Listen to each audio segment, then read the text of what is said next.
All right, welcome into this exclusive overtime video. I know any of you who watched our Facebook Live on the Topeka Capital Journal's Facebook page know already, but we will go ahead and reintroduce everybody. To my right is Topeka native Brian Hanni, the voice of the Jayhawks in his first season, doing play-by-play for KU. And to my left is Scott Chasen, KU student correspondent for us, and I am, of course, Matt Galloway, the KU beat reporter for the Topeka Capital Journal and Hawkzone.com. I want to, spend this overtime period a little bit talking about Brian and his Topeka roots and his upbringing and some of his memories going up the ladder. I guess what are some of your favorite places in Topeka, and what are some of your favorite memories growing up in Topeka? Wow, favorite Topeka places outside of the Topeka Hy-Vee, obviously. Yeah. Did La Siesta end up closing? I think it did recently, or maybe they're just open on the weekends. It's a Mexican place over the bridge, and they had the best con queso. Mama Lupe used to make this stuff, and my family would go there more than we should have, probably 2-3 times a month, which is why I got a little bit on the love handles here. But man, that was an awesome place back in the day. Love that. Used to go out for the onion rings back in the day at the Plantation, which I think is out of business. All the best places, for whatever reason, no longer in the mix. But those are some of my favorites growing up. And then, of course, hanging out on Friday nights, driving up and down Wanamaker. We were real party animals, let me tell you. As somebody who's lived in Lawrence and then Topeka and then Lawrence again, the amount of times I get Wanamaker and Wakarusa confused will just blow anybody's mind listening. But of course, there's still Bobo's Drive-In, which is still there. So that's a Topeka staple that I don't think is going away anytime soon. I also wanted to ask you about Topeka West. You were inducted into the Topeka West Hall of Fame, I believe, last year.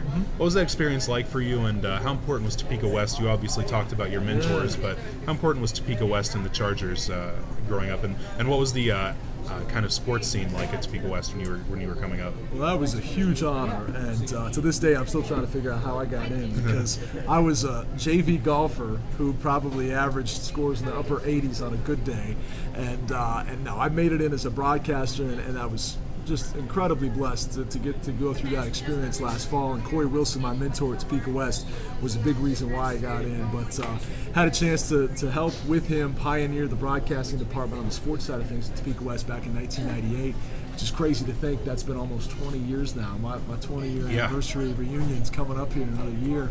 But through those contributions, they had me as a sports Hall of Famer. And without my time with Corey Wilson, a mentor that saw that I had the ambition, saw that I had a dream, and then equipped me with the resources and the tools to really let it blossom, I probably wouldn't be doing anything in broadcasting right now. It would have just been a hobby.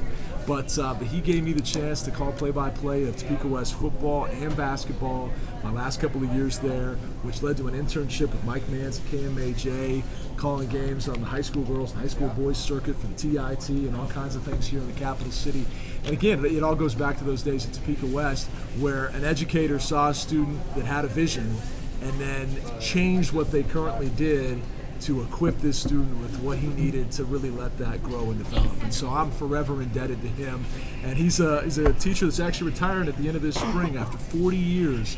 So I hope Chargers from all generations realize what a great one we're losing there, but a special legacy he leaves behind, and one of many great educators at my alma mater, Topeka West. I can just speak personally to the importance of teachers in high school and how they can give you direction. I had no idea what I wanted to do for a career when I was a freshman in high school, and then I just at Blue Valley High School was in Susan Agee's journalism class, and it just clicked from day one, and she was an awesome teacher. So teachers obviously have a huge role in kind of shaping us and directing us.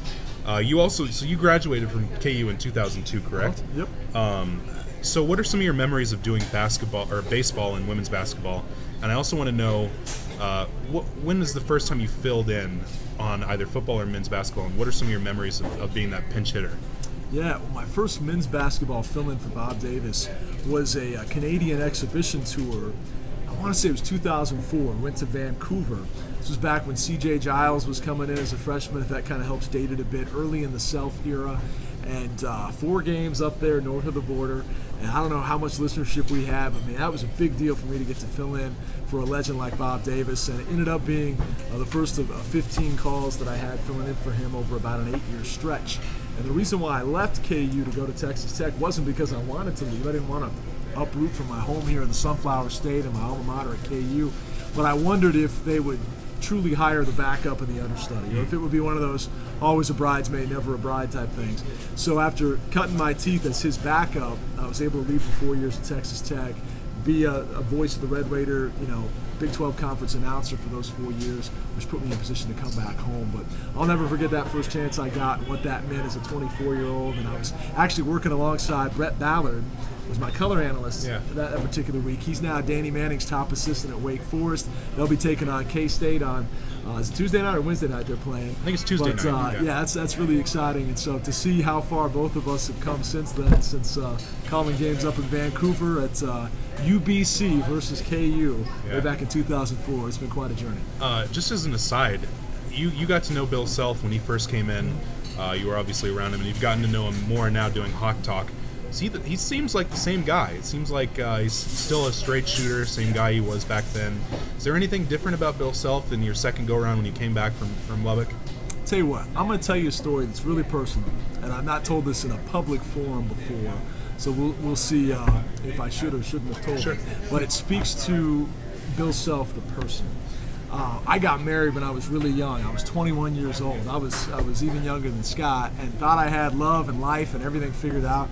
And unfortunately, in the business that we work in, with the 80 or 90-hour work weeks and all the travel, it didn't work out.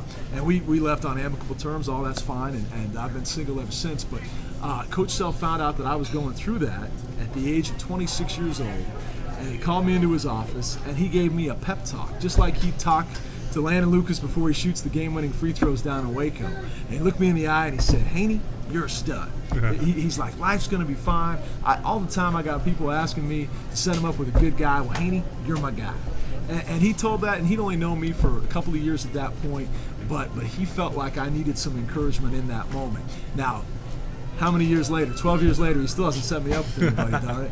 But the fact that he cared enough to try to pick me up and lift my spirits in that moment, and that's just a personal example. I've heard stories of him calling parents of media members that were on their deathbed, that were fighting cancer or whatever, and they just needed a little pump me up, pick me up type moment. That's the type of person he is. He was nice enough to let one of our Roundball Classic beneficiaries, Rachel Howland, come to a practice and introduced her to the entire team, and really lifted her spirits as she goes through chemotherapy for her neuroblastoma. He's a guy that truly gets it, and I'm so blessed to get to work with him.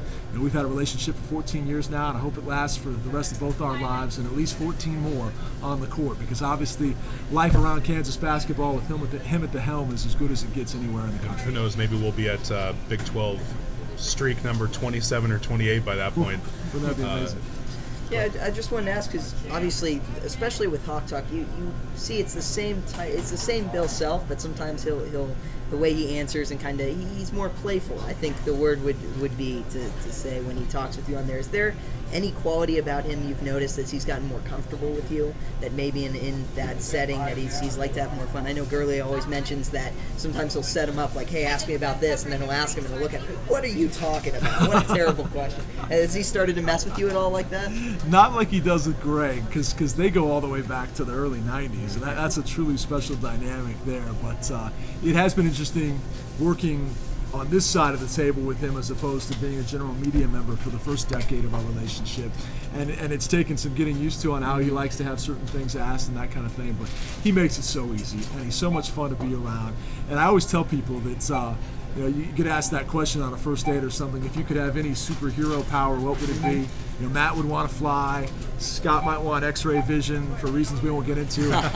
I would want Bill Self's ability to remember names and faces. Yeah. He meets you once in your life, and he'll remember your name, your face, and one thing about you. And he might always ask you about that one thing, but that's his way of remembering who you are. And there's nothing in the world that makes you feel more important or special than to have first ballot Hall of Fame head coach remember who you are. It really places value when you meet somebody with a handshake, but also a, "Hey, Scott, how you doing?" And he does that from the most distinguished long card-carrying media member like a Gary Bedore to a first-time press conference guy who's fresh off the UDK boat at the University of Daly, Kansas. He's that good, and he's that great of a people person. So people wonder all the time, how are they so good at recruiting? Because that's the guy helping you close the deals, along with obviously a great recruiting staff of assistant coaches as well. Now you mentioned going down to Texas Tech. and your motivation to kind of prove yourself. I think maybe that would be part of the words. How did you learn Bob Davis was going to be retiring, and how emotional was it for you to decide to make that application, give it a go, get back in Lawrence? And I know you have a unique story about the timing of all of it and the College World Series run that the Red Raiders had. Well, I left in order to come home. So at the time I left, I didn't know how long it would be that Bob would keep going. And Bob was obviously so great even in his 32nd season. He could have gone on for another 7 or 8 years, but it was never my intention to stay in Lubbock for the rest of my career. I knew it might be a possibility, but it was kind of a calculated risk that this was the necessary step I needed to take. And I had a chance to go to some other places. I had one offer at the College of Charleston about 8 years ago, and I turned that down because I was afraid I would be out of sight, out of mind. No. This was the perfect fit because I was still within the Big 12. Top of mind awareness kept me, on the tip of the tongue of Jayhawk fans. I came on the radio in Lawrence at KLWN every single day for 4 years through one medium or another, whether it was a guest appearance on Rock Chalk Sports Talk, or we used to do these KU Legends reports or Big 12 weekly awards. There was some way to keep my voice involved because I didn't want to go away and be forgotten. Yeah. Because when it came time, whenever Bob was done, at the end of an incredible career, I wanted to still be a name that was fresh on the forefront of the minds of Kansas fans and on the tips of the tongues of the people making that decision. So it was all calculated and targeted, but it was a ton of blessing and obviously all the glory to God that I have a chance to come back and be at the place I love. And then the trip back to Lubbock this year, I'm sure that had to have some mixed emotions. I don't know if you agree with me. That was my first time ever being at Lubbock for a basketball game. I think even though the place wasn't full, I thought it was the third most intense crowd environment that KU had to play in Big 12 play. I think Iowa State's 1, K-State's 2. You can move those back and forth, but I know a lot of people would think Baylor, but I just was very impressed. Maybe it's where I was seated with the passion of Texas Tech fans. That's an interesting observation. Gallagher-Iba, the Coliseum at Morgantown, a lot of people will toss those in there too, but when Texas Tech has a winner to support, people forget that's a 15,000 seat arena. Yeah. And when they call for a blackout, which we had that night or that afternoon, they get into it. They get fired up out there in West Texas. So it is one of the more difficult environments when they've got a winning product on the floor. And I clearly saw that in Tubby Smith's last season, my last year on the call down there. And it was different going back. And you referenced Omaha. I was really fortunate to be up there when I got the phone call from Dr. Zenger that I was going to get to come home. And as the story goes, I was out jogging, getting some nervous energy burn off before calling a College World Series game between Texas Tech and #1 Florida. And there I was in my running shorts and a running T-shirt, and I fell to my knees and kind of lifted my hands to the sky in such a great moment of overwhelming gratitude. Yeah. And a lot of people thought I was a crazy person on the street, like, what is this guy doing? But that's how much it meant to me. And I'm going to go back there actually on the anniversary of that this summer, June the 21st, just to soak it all up and look back on the year. You plan on going for a jog during that time? We'll see. I need to. Yeah. After putting on 5 or 6 this year. Yeah. Well, hey, that's the story of in-season football and basketball season, back to back. Medium meals, great at Allen Fieldhouse, so you can't beat that. Brian, I think that's going to just about do it for this exclusive video. Scott, I think is there anything you want to add before we get out of here? No, I think this has been it's been really interesting to just talk for the last however long, because we've been out here for probably an hour 45 now in total, counting the podcast. It's been really interesting to hear a lot of your stories and also just see how ingrained you are in the Topeka community. I think we've had about probably the population of Northeast Kansas come up and just introduce themselves and see, and very much like Bill Self, and it seems, Brian, you've kind of recognized and known something about them or pointed or had a story or something. So I found that very interesting. I think it says a lot that when there were talks about who's going to come in and replace Bob Davis, your name was all over Twitter, the people that would seek it out, because people still had that familiarity and had left an impression. So it's not at all surprising to see that kind of interaction. Yeah. Thank you for saying that. I would say this for anybody that's still watching. The position of voice of the Jayhawks is so much more than just calling games, and that we're blessed to get to cover a team that's won 28 games and might go all the way to Phoenix for the Final Four. It's an ambassador's role, and with that comes great responsibility and great opportunity to do a lot of cool stuff, not just live podcasts from Hy-Vee with Matt and Scott, but differences in the community. So if you're a local charitable cause leader, if you're involved in a church or some other benefit that impacts youth or the lives of people in Northeast Kansas or across the state, if there's anything we can do to lend a name, some time, some elbow grease, please let me know. You can email me at bhanni@ku.edu. That's BHANNI at ku.edu, because I believe with great opportunity comes great responsibility. And so we want to do some great things beyond calling great basketball at KU and great football too. So hit me up. Guys, thanks a lot. It's been a ton of fun. Thanks, Brian. And really appreciate you. And you can tell with how generous he was with his time here today. He's obviously a very generous person with his time and his energy. So, Brian, again, thank you for joining us. And Scott, thanks for co-hosting. This is Matt Galloway signing off.